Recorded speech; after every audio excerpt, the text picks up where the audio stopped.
Welcome to week 2, everybody. I hope that you found some benefits and enjoyed some of the breathing exercises, and more than anything, I hope you were able to find time occasionally to incorporate that and maybe develop a bit of a habit.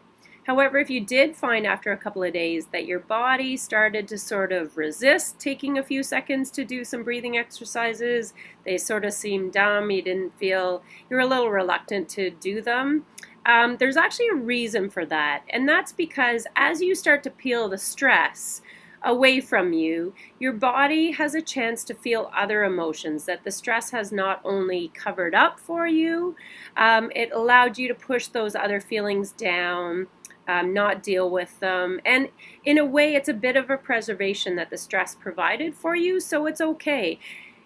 Ironically, I've done this exercise with quite a few people in different versions, but what I find to be the most common emotion, and I don't know if you really want to call it an emotion, but it's certainly a feeling, so I like to refer to it as an emotion.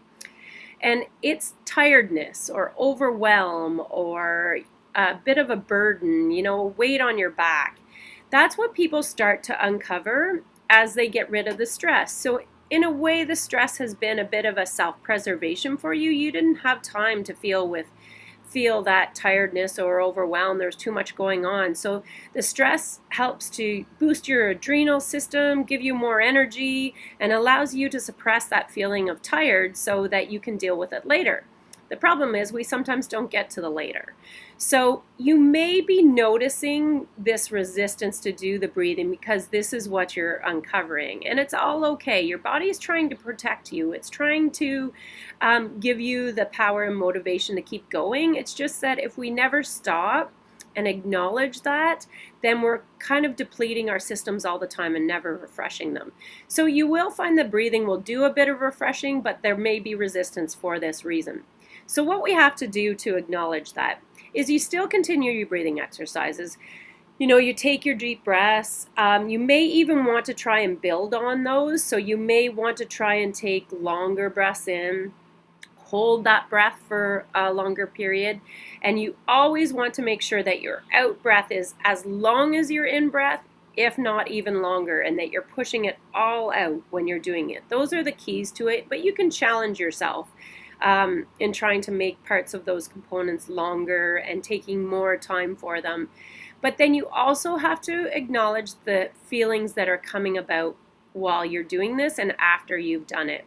So, like I said, the most common one can be tired, and it's pretty cool in the sense that this is a big barrier for why when we start to improve our life and incorporate fitness and eat better, that this is what's happening. So we're peeling off the stress. We've decided we're going to sit down on our yoga mat and do a few exercises. We take some deep breaths and we just don't feel like doing it. And that's really what you've done. You just uncovered that feeling, and it's true. Your body is tired. It's exhausted. It doesn't feel like doing it. You've finally given it the chance to listen to it, and it just wants to rest. So don't fight this feeling. But the very best thing you can do is acknowledge it. So this week, what we're going to do is do your breathing exercises, but I want you to start to write down in your journal the feelings that you notice while, during, or after your exercises.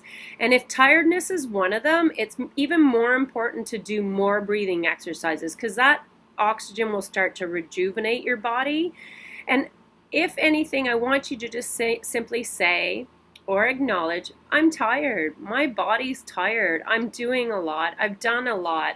I've basically been able to persevere and push through when my body needed rest. So congratulate yourself and say, I should be allowed to be tired. If it's fear, frustrations, anger, resentment that all comes up, it's all just as valid. Write it down in your journal. Almost make a little bit of a shopping list of emotions that you're feeling. Don't fight them. Just say, this is how I'm feeling. I'm allowed to feel this way. There's reasons I feel this way. And each time you do your breathing exercises, go back to that shopping list. Maybe check them off if you're feeling them again, and start to notice the ones that are most obvious, because I think you will start to allow for them to be acknowledged, some of them to go by the wayside, but these are the ones that are really resisting you from making significant changes in your life, because once you are taking the time to take care of yourself, your body wants to acknowledge that there's been a lot that you've been pushing down and pushing away when you weren't able to take care of yourself. So it's all justified. It's all genuine. When you go to make that healthy meal and you just don't feel you have it in you, it's for a reason. So be kind to yourself. Let yourself feel that. Write it down. Please acknowledge it. It's the most important piece of all of this. And then next week, we're going to start to build from there. In the same vein, I also wanted to mention the nutrition challenge because I'm hoping that you found a few symptoms here and there in some of the things you ate last week that didn't perfectly suit you. It doesn't mean that you notice big things.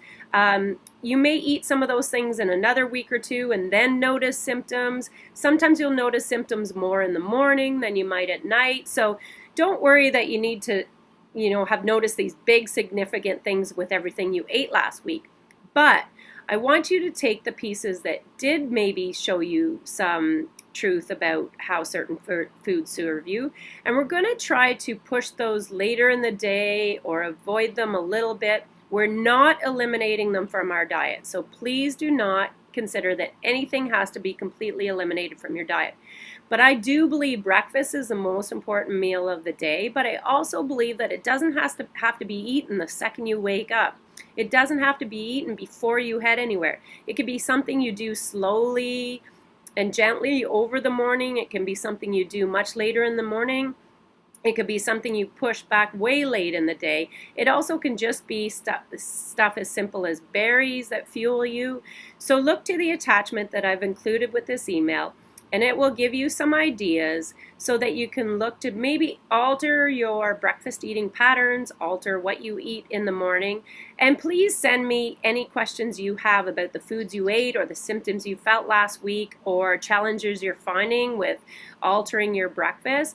But I do believe that you should feel a lot of energy and power in the morning, and whether or what you eat will have a big significant factor in that.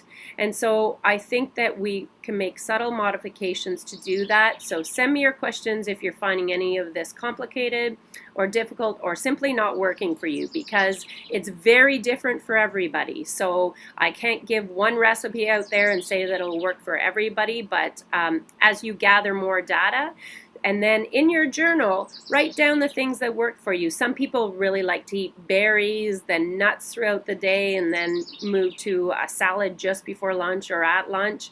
And then other people are very different. They need more protein, and they find that the protein really serves them. Me, myself, I find it can be quite different every day. So I never resist. If on a weekend I want a big, huge, classic, traditional breakfast, or I wake up really hungry and I need something fast, I do it. I never, ever fight it. But I find that most mornings I don't want anything heavy, and I also don't want it right in the morning. So I think you'll start to see some things that'll really work for you, and there's nothing better than eating a bit throughout the morning to, keep you satisfied and fueled, but you still maintain great energy throughout the day. So hope this works well for you. Remember, there's also going to be, since tiredness is the key for this week, there's going to be my Lazy Daisy workout, and it's actually really not for when you're lazy, but it works when you just don't feel like doing that workout. And again, make sure, send me any questions. Happy to help.